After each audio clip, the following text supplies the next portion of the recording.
Assalamualaikum warahmatullahi wabarakatuh. Nama saya Gibran Dasinano Aji dari kelas PJKR 5F. NPM saya 18 10 63 10 70 231. Di sini saya akan membacakan tentang manajemen sistem dan administrasi olahraga dari bab 1. Apakah manajemen itu? Menurut Davi dan Markik 1998 mengarahkan manajemen sebagai proses pencapaian dari target organisasi secara efektif dan efisien melalui perencanaan, perorganisasian, kepemimpinan, dan pengontrolan sumber organisasi. Dabrin, Ireland, dan William 1989 mendefinisikan manajemen sebagai koordinasi dan proses integrasi dari pemanfaatan sumber daya organisasi. Adapun seperti sumber daya manusia, sumber daya keuangan, sumber daya alam, sumber daya informasi atau teknologi, sumber daya teknik, dan lain-lain. Untuk buku Educational Administrator pada tahun 1955 memiliki penjelasan yang panjang tentang manajemen sebagai proses mutlak melalui orang yang tepat untuk sumber daya alam yang tersedia dan dibuat seefektif mungkin untuk mencapai tujuan dari organisasi. Dewan Peninjau Manajemen Olahraga atau SMPAC yang mewakili Dewan Asosiasi Olahraga dan Pendidikan Jasmani Nasional atau NASPE dan Manajemen Olahraga Masyarakat Amerika Utara atau dibilang NASSM pada tahun 1993 sampai 2000.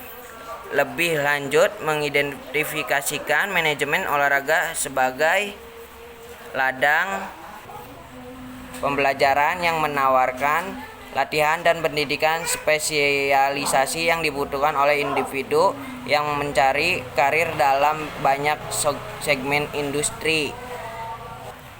Istilah manajemen didapat dari kata dalam bahasa Perancis ialah manager, yang berarti digunakan dengan hati-hati, dan juga dari kata dalam bahasa Italia atau dibilang maneggiare yang berarti mengendalikan. Istilah tersebut sangat sering digunakan pada sistem pelatihan kuda dan lambat laun dipakai untuk operasi militer dalam peperangan dan pengorganisasian kembali militer yang berhubungan dengan pengambilan atau kontrol.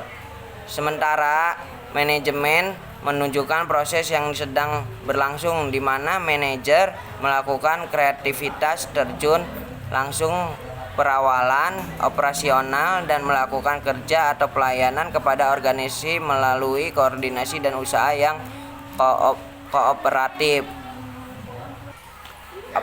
Yang kedua, apakah manajer itu? Nah, seorang manajer adalah seorang yang aktif secara khusus dan merupakan bagian dari proses manajemen. Secara spesifik, seorang manajer adalah seseorang yang melakukan perencanaan, mengambil keputusan, mengorganisasikan staf, memimpin, memotivasi, sekaligus mengontrol sumber daya organisasi. Mereka adalah anggota organisasi yang berkoordinasi, berintegrasi, mengatur, menjaga, mengawasi, dan bekerja secara langsung dengan anggota-anggota lainnya. Atau Robbins and Coulter tahun 1999. Lebih dari 6 juta orang di Amerika Serikat memegang posisi manajerial data dari Biro Statistik Ketenagakerjaan di Amerika Serikat. Ada estimasi pertumbuhan dalam sektor administrasi dan manajemen sebesar 17% pada 10 tahun ke depan. Ada banyak macam manajer. Mereka berada dari jenjang yang paling bawah sampai yang paling puncak dalam posisi maupun status. Beberapa manajer memperlihatkan sifat hangat, bersahabat, santai dalam menghadapi segala situasi dan beberapa sangat populer di kalangan staf. Di sisi lainnya, ada manajer yang tenang, dingin, tidak gampang terlihat reaksinya. Manajer memukul tugas dan tanggung jawabnya dengan berbagai macam cara. Saat sekarang, seorang manajer tidak hanya cukup mendapatkan pelatihan manajerial untuk menjadi seorang manajer. Mereka membutuhkan banyak hal lainnya yang akan membentuknya menjadi manajer yang handal, seperti teknik secara umum, kemanusiaan, konseptual, mengenal politik, kemampuan memimpin. Semua itu dibutuhkan. Seperti kata Peter Drucker, sumber daya yang sangat penting untuk pembangunan sebuah negara adalah sumber daya manusia yang sangat dibutuhkan dalam negara tersebut untuk berjuang dan membangun. Nah, mengapa mengejar karir di manajemen? Banyak alasan dan motif seseorang untuk mengejar karir di manajemen. Beberapa orang suka akan pengakuan akan prestasi yang secara periodik dikeluarkan oleh perusahaannya, seperti dekan, direktur olahraga, manajer fitness. Kenyataan bahwa seorang manajer atau seseorang yang dalam posisi memanage atau mengatur organisasi biasanya mempunyai pendapatan atau dibilang gaji yang lebih tinggi dibandingkan posisi lainnya di organisasi tersebut. Ini dapat menjadi motivasi yang kuat bagi beberapa orang. Apakah seseorang bisa sukses dalam bidang manajemen atau kepala sekolah, pelatih kepala? Tergantung dari situasi dan fakta-fakta yang ada. Seorang guru pendidikan jasmani yang sangat berpengalaman dihormati oleh siswa fakultasnya, dan seorang pemimpin di sekolah atau seorang pelatih yang sangat berpengalaman populer di kalangan atlet dan aktif di dalam komunitas.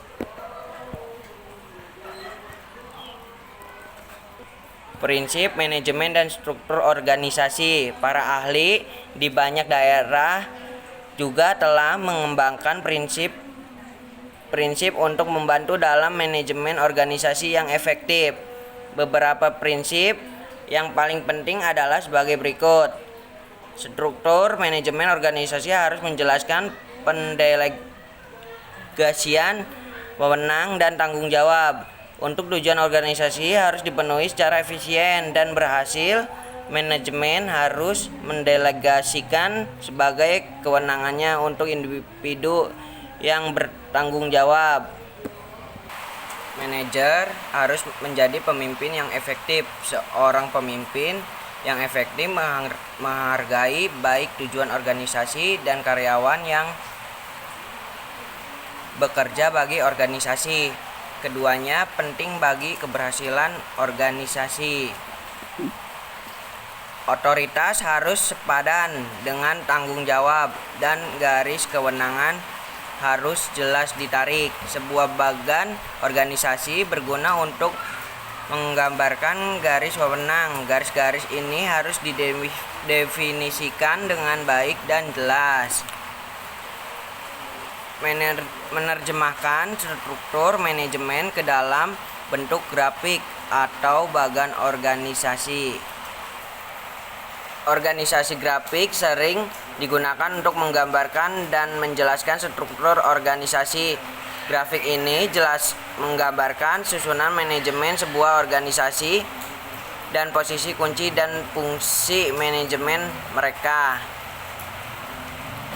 Menurut Petersen, Plowman, dan Trickett pada tahun 1962 menetapkan standar ketika mereka menjabarkan 6 langkah prosedur untuk pengembangan bagan organisasi. Yang pertama, mengidentifikasi tujuan organisasi. Yang kedua, aturlah tujuan ke unit fungsional yang bermakna. Yang ketiga, mengatur unit fungsional yang diidentifikasi menjadi unit-unit pengelolaan yang tepat seperti departemen. Yang keempat, siapkan model struktur organisasi dan melakukan uji coba. Yang kelima, merevisi model yang diterima ke dalam input cahaya. Yang keenam, evaluasi desain terakhir dan penugasan tenaga yang bekerja dalam organisasi ke unit fungsional yang sesuai. Garis dan staf organisasi. Staf personil sering memiliki posisi penasihat atau berada dalam posisi yang tidak bertanggung jawab untuk melaksanakan misi utama organisasi. Struktur dan organisasi formal dan informal.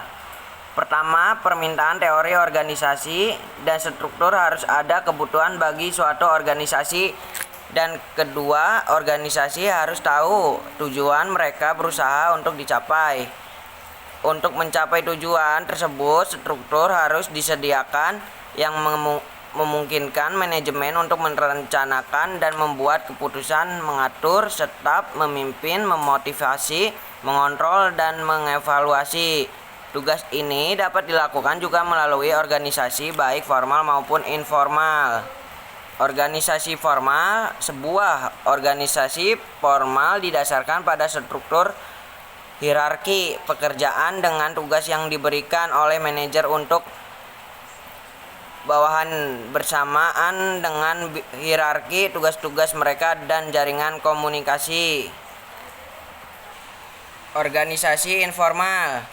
Sebuah organisasi informal menyadari bahwa ada banyak hubungan yang tidak dapat digambarkan dalam bagan organisasi.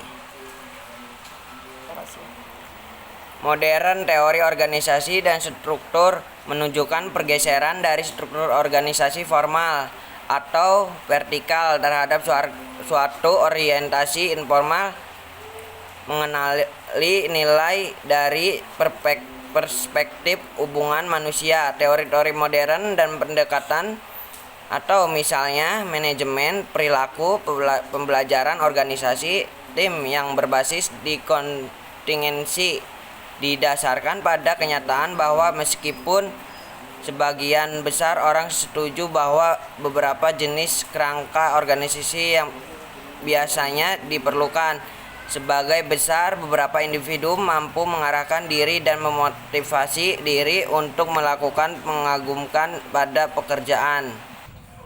Struktur manajemen untuk program pendidikan jasmani dan olahraga.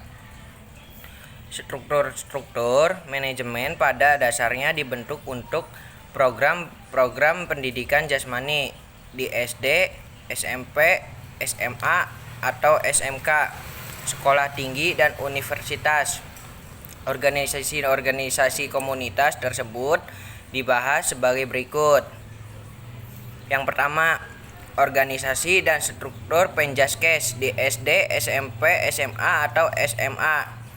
Nah, pendidikan tingkat kabupaten adalah unit manajemen dasar untuk tingkat SD, SMP, SMA, atau SMK dan merupakan sebuah bagian kelompok kerja yang dibangun oleh negara.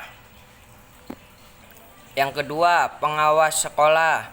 Pengawas sekolah memiliki tanggung jawab mengawasi manajemen program sekolah.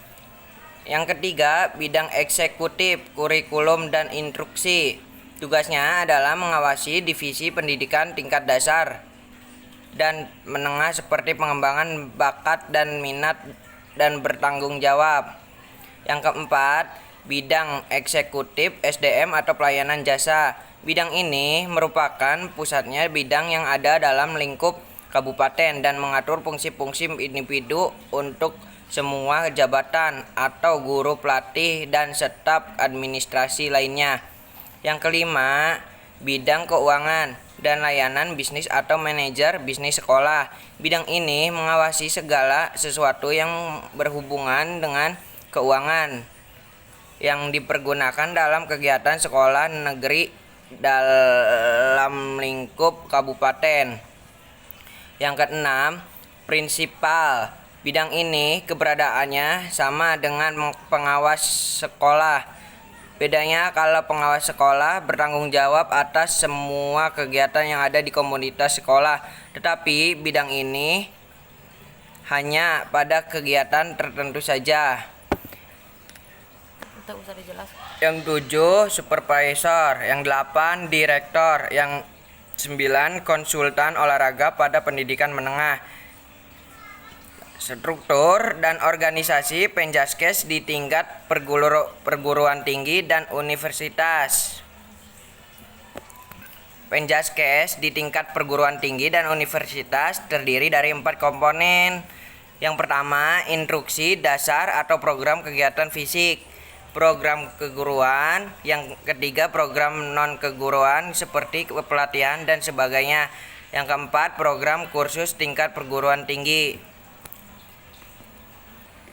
Administrasi olahraga. Kata administrasi berasal dari bahasa Belanda atau disebut administrasi, yang artinya segala kegiatan yang meliputi tulis menulis, ketik mengetik, komputerisasi, surat menyurat atau korespondensi, kearsipan, agenda, pekerjaan-pekerjaan tata usaha kantor. Kata administrasi lainnya berasal dari bahasa Yunani atau disebut administrare, yang artinya pada, ministrare melayani. Maka kata administrasi berarti memberikan pelayanan. Dari dua pengertian di atas secara umum dapat diartikan bahwa administrasi mempunyai pengertian pelayanan kegiatan tata usaha kantor, pelayanan pengetikan atau komputer, pelayanan surat menyurat, dan lain sebagainya. Pengertian administrasi. Untuk dapat memberikan pemahaman tentang pengertian administrasi tidak lepas dari asal-usul kata administrasi itu sendiri sebagai bahasan sebelumnya, yakni kegiatan tata usaha kantor dan melayani. Menurut Profesor Prajudi Atmosudirjo atau Lembaga Administrasi Negara, membedakan administrasi dalam dua pengertian, yaitu administrasi dalam pengertian sempit dan administrasi dalam pengertian luas. Sedangkan administrasi dalam pengertian luas dibedakan dalam 3 sudut, yaitu proses, fungsi atau tugas, dan kepranataan atau institusi. Proses ditinjau dari sudut proses, maka administrasi merupakan keseluruhan proses, mulai dari proses pemikiran, proses perencanaan, proses pengaturan, proses penggerakan, proses pengawasan, sampai dengan pencapaian tujuan. Untuk mencapai suatu tujuan, orang harus memikirkan dahulu apa yang akan dicapai dan bagaimana cara mencapainya, serta sarana dan prasarana apa yang digunakan untuk mencapai tujuan tersebut, serta kemampuan seseorang untuk menjalankan. Sebagai contoh, seseorang akan berpergian dari Jakarta ke Kendari, maka orang tersebut sudah punya tujuan mengapa dia ke Kendari. Kemudian bagaimana caranya, apakah menggunakan kapal laut atau pesawat udara, lalu tersediakah biaya untuk itu, dan yang tidak kalah penting adalah mampukah orang itu untuk mengadakan perjalanan sejauh itu. Nah, fungsi atau tugas ditinjau dari sudut fungsi atau tugas administrasi berarti keseluruhan tindakan atau aktivitas yang harus dilakukan oleh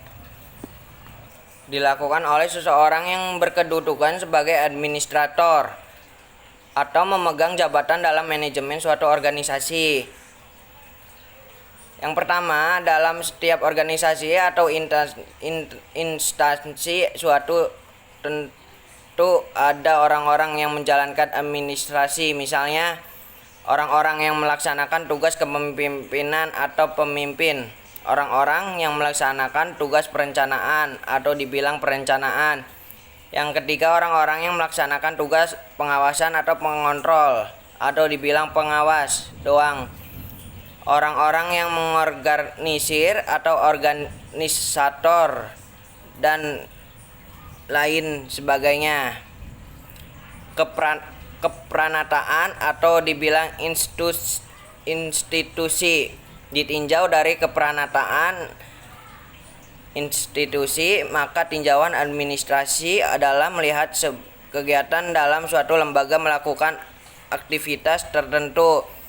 Misalnya yang pertama, lembaga perbankan, maka ada orang-orang yang melakukan kegiatan perbankan dalam lembaga itu. Yang kedua, kantor pos, maka ada orang-orang yang melakukan kegiatan pelayanan pos atau surat menyurat, pengiriman barang, dan lain sebagainya. Yang ketiga, kantor pajak. Yang keempat, kantor kepolisian. Yang kelima, KONI. Yang keenam, KOI. Yang tujuh, kantor departemen. Yang delapan, non-departemen, dan lain sebagainya. Sudah tentu harus memiliki suatu motivasi kerja yang baik. Motivasi untuk mengembangkan kinerja organisasi yang baik dibutuhkan niat dalam pengembangan suatu motivasi kerja yang tinggi. Karakteristik dari sebuah motivasi kerja itu, menurut Nadler dan Lawler, model pengharapan mempunyai implikasi nyata bagi manajer dan organisasi bagaimana memotivasi bawahan. Implikasi ini meliputi yang pertama, menentukan imbalan yang dinilai oleh setiap bawahan. Yang kedua, menentukan prestasi yang Anda inginkan. Yang ketiga, mengupayakan agar tingkat prestasi dapat dicapai. Yang keempat, mengaitkan imbalan dengan prestasi. Yang kelima, menganalisis kantor apa yang mungkin menyediakan efektivitas imbalan. Yang keenam, memastikan bahwa imbalan tersebut memadai. Implikasi bagi organisasi dari apa yang dibahas di atas menurut Nadler dan Lawler adalah: pertama, organisasi biasanya memperoleh apa yang mereka imbalkan. Yang kedua, sistem pekerjaan itu sendiri secara intrinsik dapat menjadi imbalan. Yang ketiga, supervisor langsung memainkan peran penting dalam proses motivasi. Untuk motivasi kerja menurut Richard M. Steer dan Lyman W. Parter mengemukakan teori-teori baru mengenai motivasi kerja bagi para manajer. Manajer harus secara aktif dan dengan sedang memotivasi bawahannya. Manajer harus memahami kekuatan dan kelemahannya sendiri sebelum berupaya merubah. Manajer merupakan orang yang berusaha mencapai tujuan maupun keberhasilan melalui usaha dan kemampuan orang lain.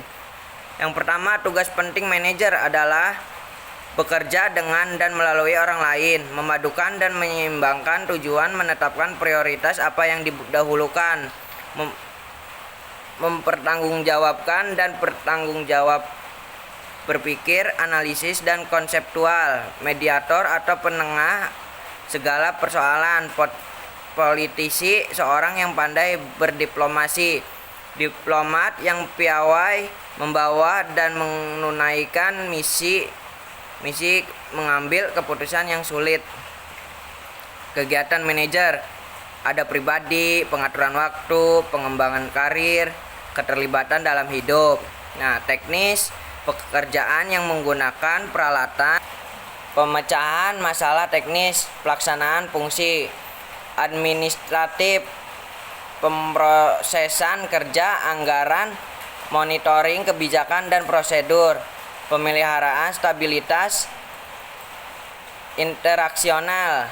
Adapun interaksional, yang pertama peranan antar pribadi, yang kedua pemuka simbolis, yang ketiga pemimpin, yang keempat perantara, yang kelima peranan informasional, monitoring aliran informasi, penerus informasi, perwakilan, peranan pembuatan keputusan, wira swasta, penangkal kesulitan, pengalokasian sumber daya. Kinerja berasal dari pengertian performance yang hasil kerja atau prestasi kerja.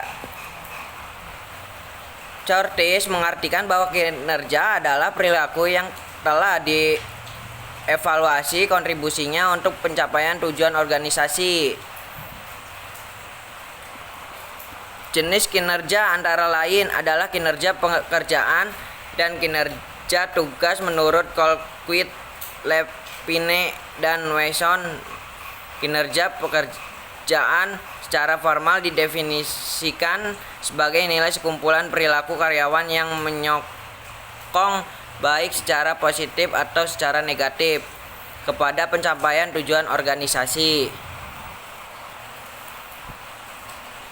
Perilaku masyarakat adalah menegaskan sebagai karyawan yang melakukan kegiatan secara sukarela dengan atau tanpa hadiah tetapi mempunyai kontribusi yang baik terhadap organisasi dan juga tempat bekerja. Perkembangan dari kinerja adalah bagian fundamental yang prosesnya berkelanjutan dari sebuah manajemen kinerja yang bertujuan menjadi salah satu dari kinerja yang tinggi, walaupun pengaruh ini membawa langkah untuk persetujuan di bawah kinerja. Armstrong dan Baron mengungkapkan bahwa kinerja seseorang dipengaruhi oleh 4 faktor, yaitu yang pertama, faktor personal, yang kedua, faktor sistem pekerjaan, yang ketiga, faktor situasional meliputi perubahan dan penekanan, dan keempat, yang terakhir, faktor internal dan eksternal. Membuat keputusan yang bijak. Pembuatan keputusan adalah tindakan menyusun pemikiran seseorang, membuat kesimpulan dan membuat penilaian atau beberapa pertimbangan ketika menghadapi beberapa pilihan. Administrator dikenal keputusannya dibuatnya. Sekian dari saya, kurang lebihnya ada atas salah mohon dimaafkan. Wabillahi taufiq wal hidayah. Wassalamualaikum warahmatullahi wabarakatuh.